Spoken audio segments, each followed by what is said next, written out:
Anderson he works at SUNY Albany with the Weight and Eating Disorder Laboratory, and he's also on staff with Albany Medical College. He's here to talk to us about cognitive behavioral therapy as a treatment for eating disorders. So, thank you. So I just got done from a long day of lecturing. I lecture all day on Mondays. I hate lecturing, so this is not going to be sort of a standard kind of lecture, only because I'm bored with it. I have no PowerPoints, I have no nothing. But what I do want to start is with a little exercise, which again, if I'm ever in the audience, people say that, I always cringe because I hate doing exercises, but I'm here and I can watch you do it, so I don't have to worry about it as much. So I want to start off by having you think about something that's a little bit weird, but it's worth doing. Think about how you evaluate yourself as a person.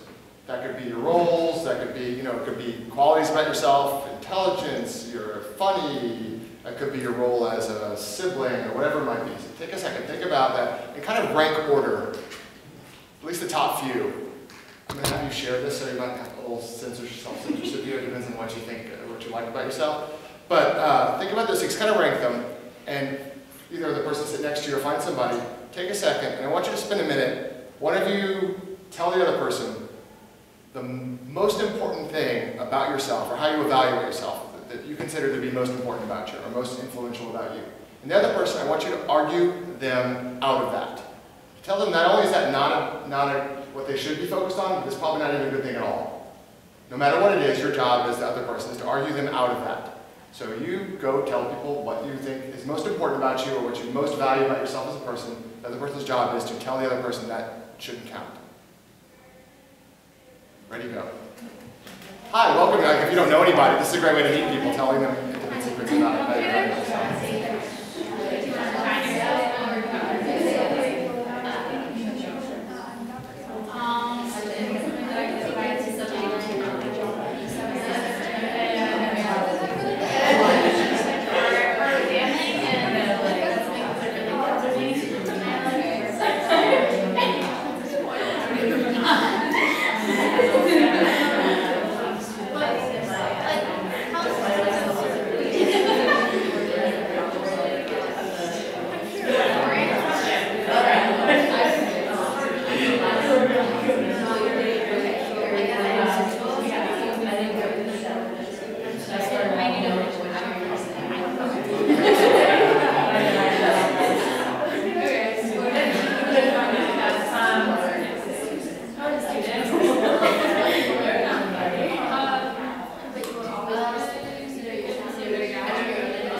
You can switch at some point, Not the other person down.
This is at least far enough along, right? So, was anybody convinced by the other person?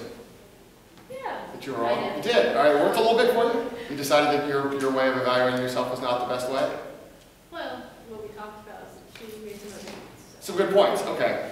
So this is welcome to doing therapy. Anybody here want to go to grad school, become a therapist, psychologist, anything? Got one? Maybe? Psychiatry. Psychiatry? All right. So So you can talk to Dr. TI side this is a little bit what we do in therapy, at least CBT therapy. There's a lot of different schools of therapy. I teach, one of the things I taught today is I teach a graduate class, teach our grad students different kinds of CBT, because there's a lot of different kind of schools within CBT.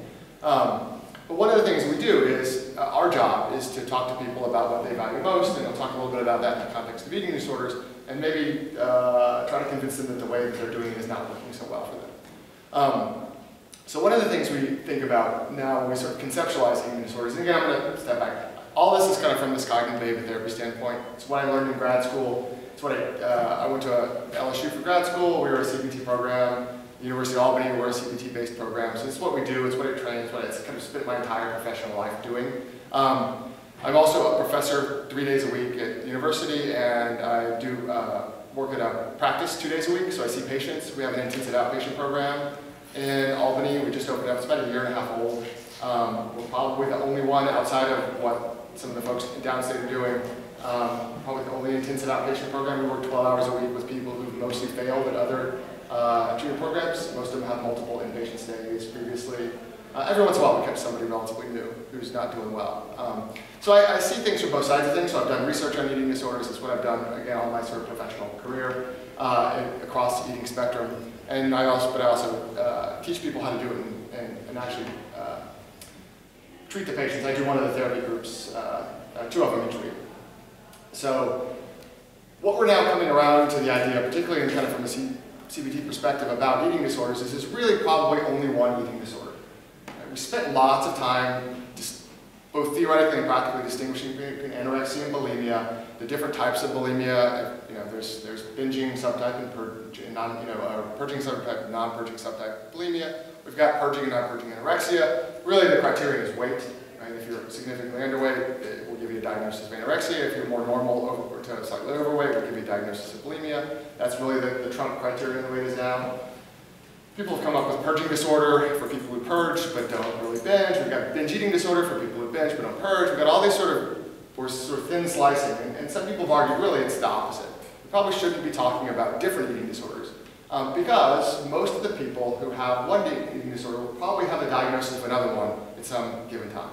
It's probably more likely for people to start off looking a little more restrictive, a little more anorexia-like, and switching over to bulimia, maybe back, but really what we think is, if you're pretty good at restricting, and you can hold back and eat under what you need for your caloric sort of daily requirements, you'll tend to lose weight and you'll end up with a diagnosis of anorexia. If you can't, like most people can't, which is why we have more people with a diagnosis of bulimia than anorexia. If you can't, then you end up looking, you get a diagnosis of bulimia. But the same issues are going on across the board. Same thing for probably purging disorder. Binge eating disorder may be a little bit different in that there may be some stuff going on biologically with people and their satiety systems, at least for some people with binge eating disorder. But for a lot, maybe the same thing is going on. And in that, what we think is going on is that people, for whatever reason, develop over-concern with body weight and shape and control of eating. So that becomes #1 on their list of the top 5 things, 10 things about their life. Weight, shape, control of eating, some version of that becomes the thing that's going on. And that sort of takes over. And I just had somebody this past Thursday. We run groups, and I was running a CBT group, and we were talking about this issue, totally coincidentally, not because I was coming here. And she's a woman who's older, she's in her 40s, and she said that her weight and shape, if she was really honest about it, were more important than her family and her kids. And it was really upsetting to kind of have to admit that in front of a bunch of other people, but also to herself. But that's sort of how it works. So it was more important to her than, she said, what do I spend my time doing? I spend my time thinking about food and not eating and trying to hide it from my husband and doing all these kinds of things. And so that was, she said, if I'm being honest, that's where I spend most of my time. So we kind of get the idea that, and there's some theoretical reasons why that might happen, that people start to develop over-concern with weight and shape, as opposed to kind of appropriate concern. Right? This is not to say that people should not pay any attention to weight and shape, and how they look, and appearance, and all those kinds of things. We are social creatures. Appearance does matter to some extent in every culture, right? Every culture in the world has had standards of beauty. They may be very different from ours now, they may be very similar to ours now, but every culture has some sense of what is beautiful and what is not. That's never going to go away. What has happened is that people sort of take this as the solution to all of their life issues. I've had people tell me that if they lost weight, they'd do better at school.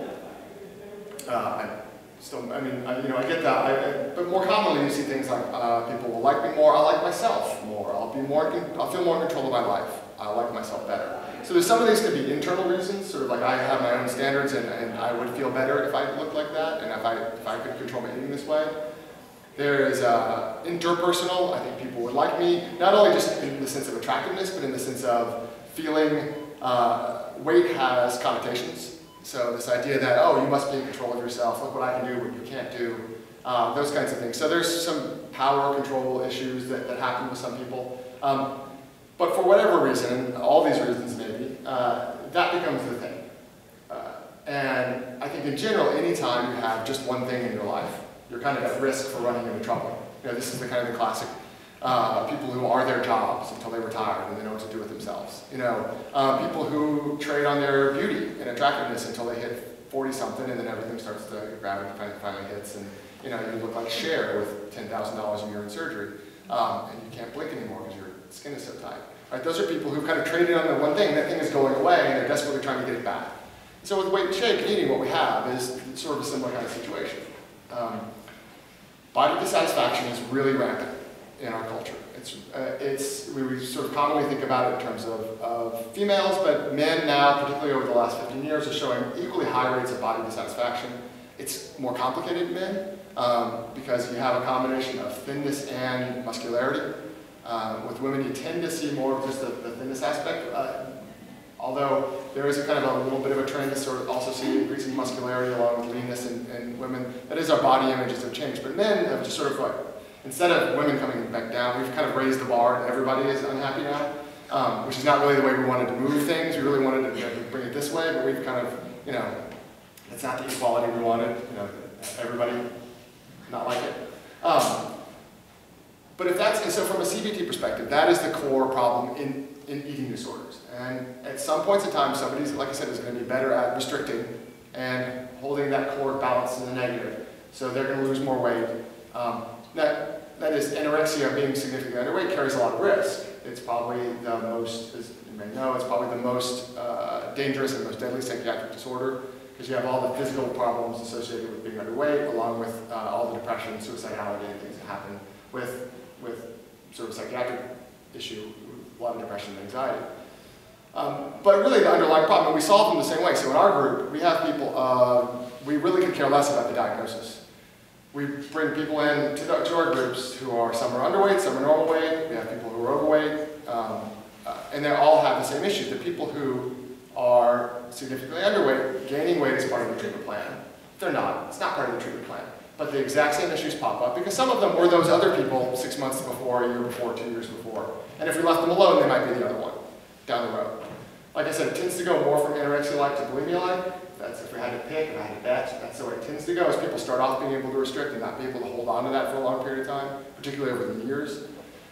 But it does go the other direction. It'll bounce back and forth. The most common diagnosis, probably in real-life clinics, eating disorder not specified, which means it doesn't quite fit anything, and as people have argued, if your number one diagnosis is kind of this like, sort of that doesn't fit anything else category, maybe we're not doing a good job of setting up our categories, or maybe we don't need categories at all. So the treatment plans may differ if somebody's underweight, because we want to get them out of medical danger from the weight perspective. But in terms of kind of getting them better from the long-term point of view, it doesn't matter at all. It really doesn't. So Chris Fairburn, who's really kind of the driving force behind CBTs at Oxford, has really been arguing this for probably the last 10 years or so, that we really shouldn't even bother. His new treatment protocols, they don't care. Same thing. The last treatment study they did of the newest version of CBT for eating disorders, they didn't care what your normal diagnosis would be. As long as you kind of came in and were able to be medically stable enough to stay out of the hospital, they'd take you in the treatment study. So we really are pushing with that direction, and with the idea that then all we really need to do is focus all of our energy on dealing with and handling that kind of over-concern with body weight and shape, and bringing it back to, again, kind of more normal levels of concern. That's kind of our main treatment goal.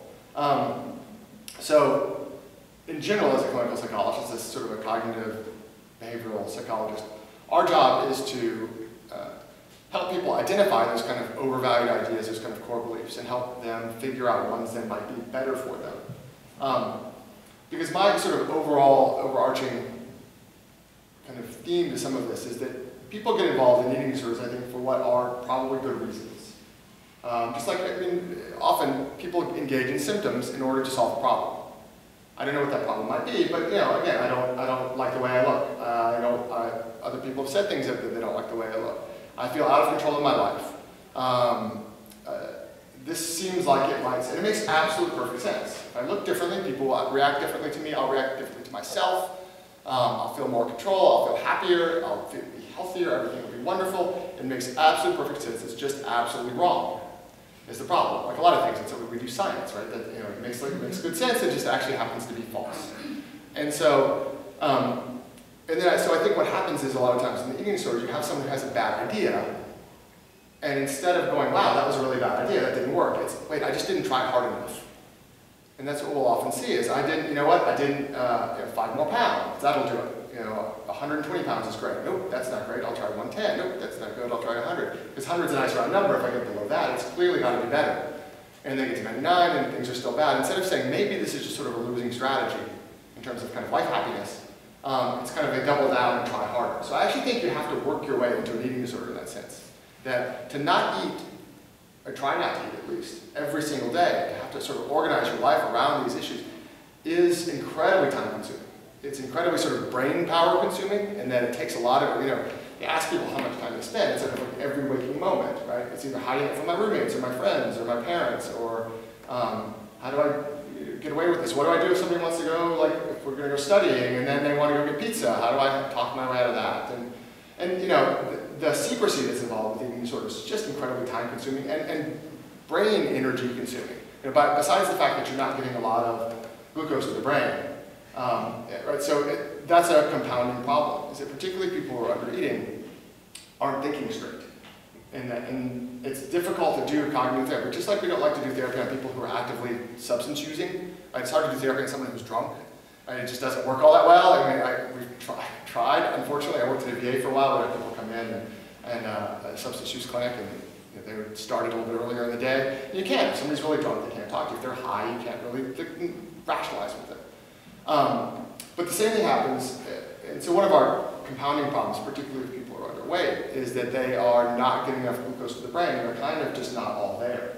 I worked on my internship for I did an internship at the University of Mississippi at the medical center there, and we had a one-day clinic, so it was all day long, and people would come in before, we'd do individual therapy with half of them, we'd go to lunch, so we had, this is the South, so we had freestanding Luby's cafeteria, which it's the South. It's like 10 yards, 15 yards of food that has nothing but butter on it. Like even the white rice had like pats of butter just slaying on the top of it. So it was tough. It was a great place to do kind of exposure meals, which is what we would do. So we'd take them to lunch, we'd have them work through wherever they were in kind of the eating process. We'd come back, we'd do group treatment, and we'd do individual treatment on the people we didn't do before. So it's like a full day thing. One of the patients there was somebody who I saw individually every week. We went to lunch, sat there and ate lunch together, but she was really restricted, wouldn't eat very much, we couldn't really get her to eat. We saw her in group for an hour and a half after that, so I interacted each week with her like a few hours a day at least.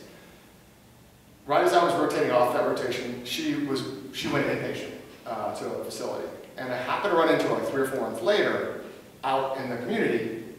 This is Jackson, Mississippi, it's small, it's a tiny little place. You can't help but run into people. And I'm in line in like a retail place, and she's working the register. It's one of those sort of, if you ever want to become a psychologist, you have to sort of actually interact with people. And she looks at me, she goes, "Do I know you from somewhere?" And there's somebody in line right behind me, so I'm like, you know, I said, "I know you from," and the guy that ran the clinic was a guy, Will Johnson. I said, "I know you from Dr. Johnson." She's like, "Oh." It was pretty clear she did not remember me enough to really know who I was. Even though I had had several hours of interaction with her every single month, or every single week for about 3 months, because she just wasn't getting the calories and it just wasn't firing. You know, I had a patient in Albany that forgot sophomore math. So she made an A, maybe a B plus, something like that. So she was good from day to day.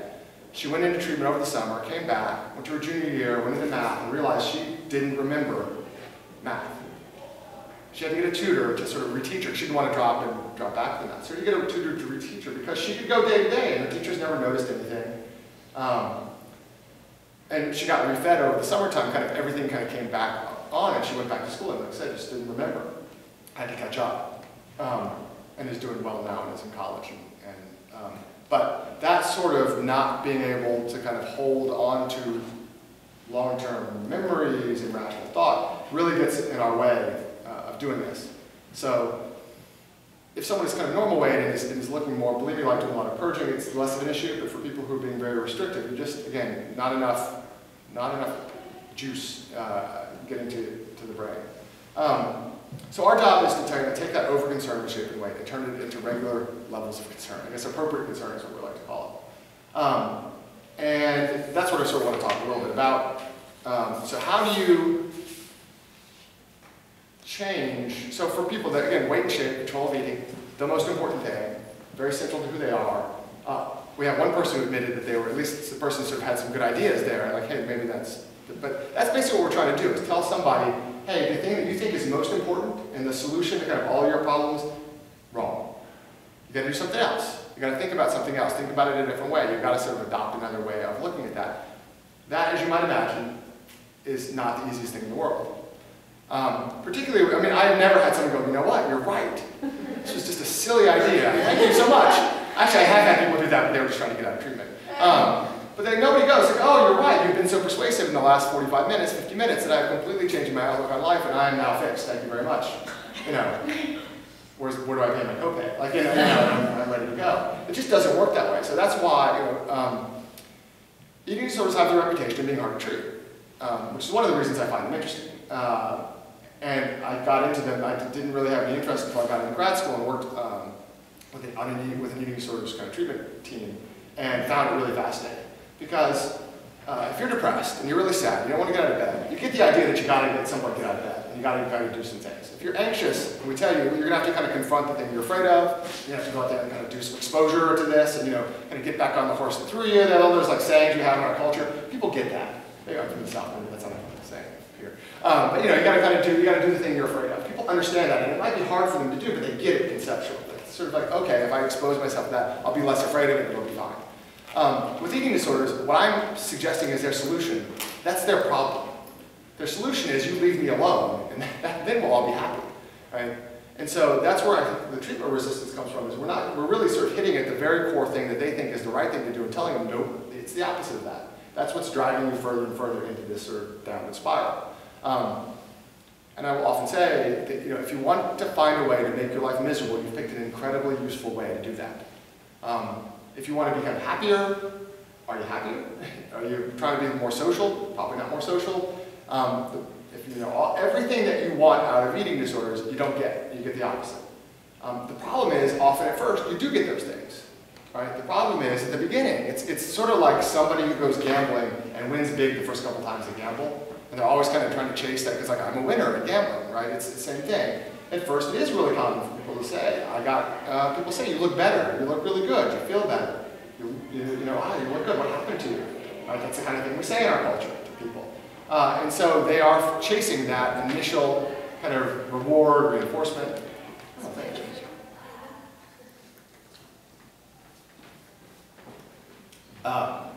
Chasing that reward for the rest of the disorder. And instead of saying, wow, maybe phase one it's kind of rewarding, but phase two until infinity, it's not. It's sort of like, no, again, if I just try a little bit harder or try the right combination of things, try, you know, okay, I'm going no carb, but now I'm going to go this. I'll try every single combination of things, because that'll kind of unlock the secret, and then everything will get sort of nice. Right? I've had people say, I would rather be dead than fat. Right? That's the way they put it. And I don't think they really mean it. I think that what they mean is, and after talking with a lot of them, this is what we come up with, it's not that they mean that. It's mean, if I go through the pain of getting to this kind of mythical perfection state, then everything will be good. So I'm willing to go through the misery of this, because I see kind of light at the end of the tunnel. I don't know where the end of the tunnel is, but I know there is one, and if I just do the right stuff, I'll get there. Right? Sort of like college, right? Go through all the misery.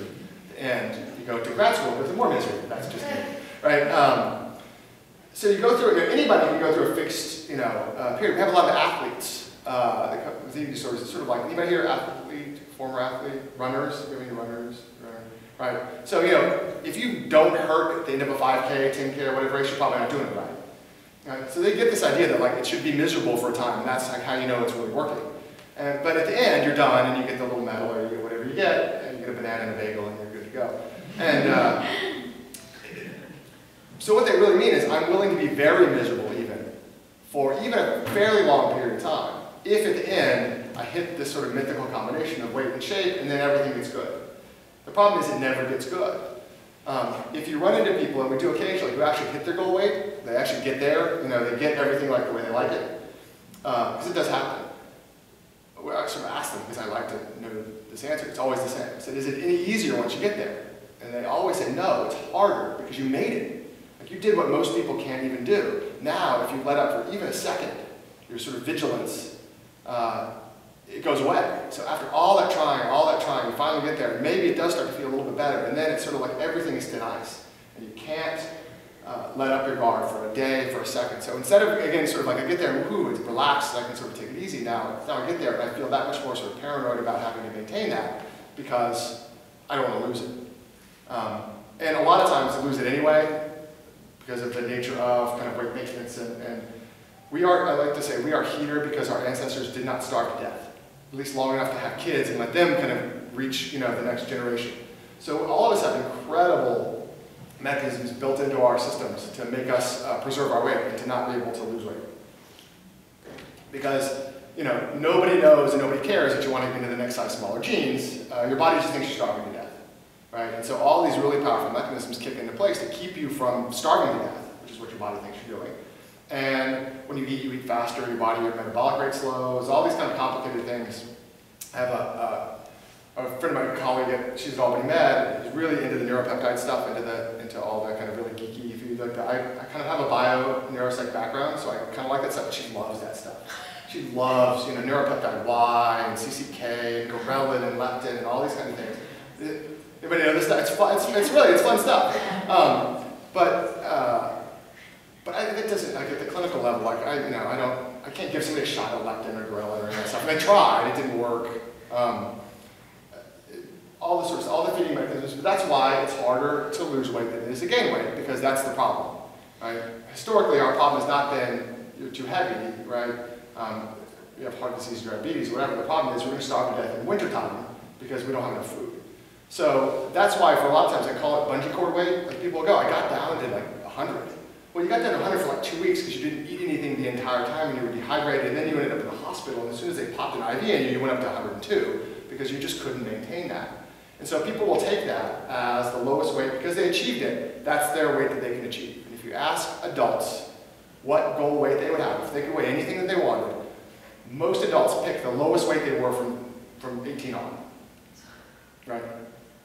Even if they're 70 pounds heavier, even if they've had kids, even if they're whatever, they hurt a knee and can no longer, or whatever the set of circumstances, people will still point to, well, I got that weight after high school. That's what I should be able to get to again. Right? And so that's the weight that people want. That's not a weight that people mostly can achieve.